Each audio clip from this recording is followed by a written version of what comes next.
Here's an example of me using fuel and friction and why friction was more effective.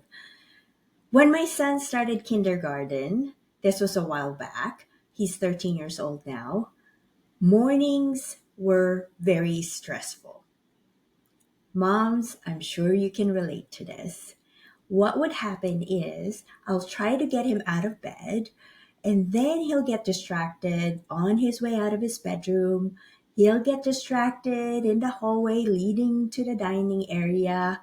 And before he gets to the dining area to eat his breakfast, my emotions have escalated from annoyed, frustrated, to angry because he keeps on getting distracted and not doing what he's supposed to do, which is get to the dining table and eat his breakfast on time.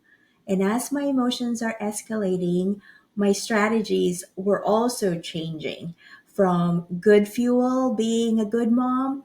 Hey, darling, please come and go now to the dining area to eat your breakfast, to frustrated. Okay, you're getting in trouble now if you don't get here on time, to angry. If you don't eat your breakfast now, I'm going to take away your device for the entire day. And what happens during that time?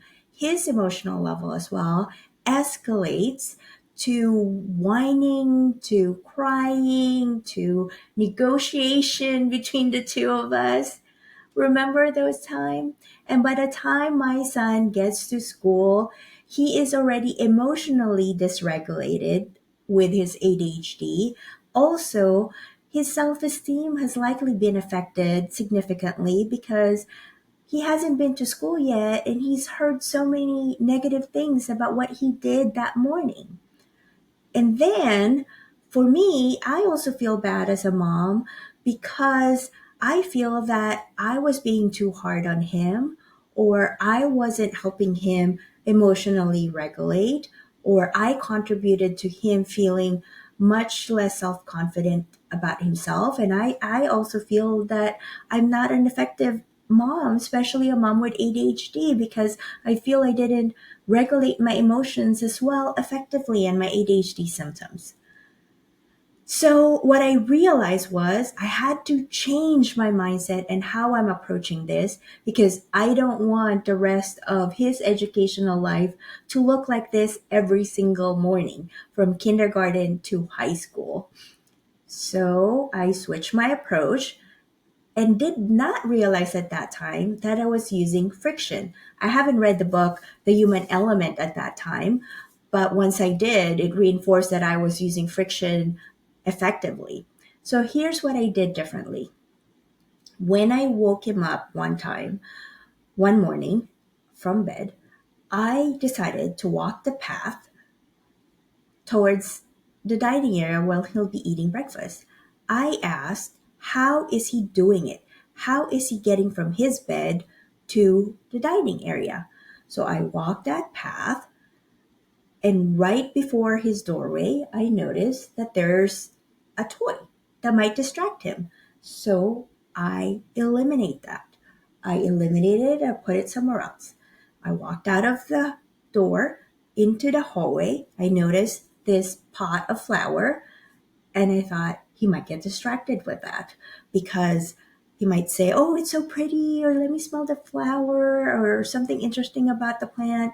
So I decided to eliminate that. I took the flower pot, put it somewhere else. Maybe I'll leave it there. Maybe I'll take the flower pot completely away from the hallway so it's not a distraction every single morning that I have to take away. But for now, let's experiment.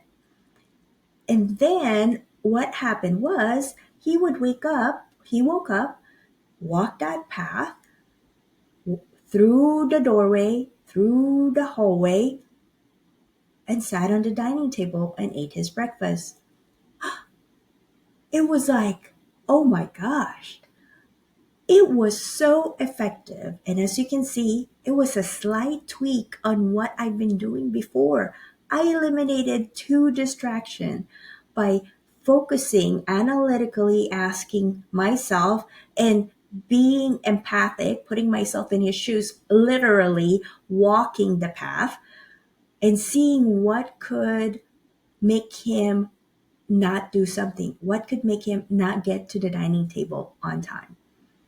And by the slight tweak of taking two distractions away that morning, he got to the dining table easily without the frustration that we would have, without that anxiety and emotional dysregulation.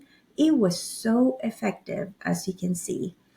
Then I started applying that concept, not just that morning, but every morning and in other parts of my lives and in my work. That's when I discovered how effective understanding friction was. And I applied it now to myself and have become extremely productive. This is what I'd want to share with you as well, because it sounds easy from that example, and it is. Again, it's just a slight tweak on what you have to do before, but it can get complicated when we apply it to ourselves. Because moms, we haven't been thinking about ourselves for a long time. That has to change, and I'm here to support you and help you pivot your mindset to thinking about you, yourself, not just with work and productivity, but in totality. I'll see you in the next video.